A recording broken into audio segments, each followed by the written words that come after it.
Hi, I'm Elisha. I studied English literature and music at university, which is not the conventional degree you'd expect of someone training to be a detective. You'd expect law or criminology, but I studied the arts. But since joining and when I met the rest of my cohort, I realised that we were all from a variety of different backgrounds, and I think this was amazing because we all bring something different to the role. So before I joined the accelerated detective pathway, I worked for several years as a library manager at Northamptonshire Libraries.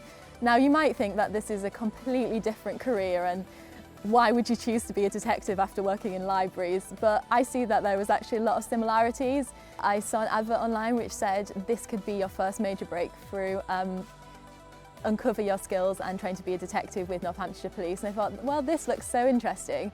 So I looked into it further and I discovered that within the first year of joining, you get to work alongside detectives in CID, and I just thought this was such a good opportunity, too good an opportunity to miss.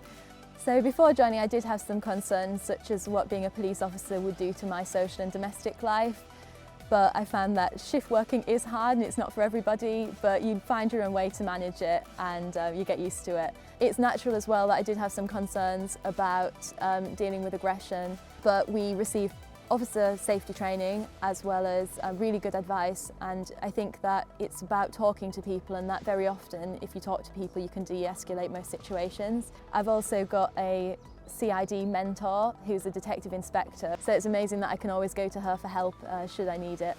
A major motivation for me joining is that I really wanted a challenge, and since joining it's really been ultimately the most challenging thing that I've ever undertaken. So for a police officer, as well as needing to be physically fit, you also have to be mentally prepared for the job, as well as academically.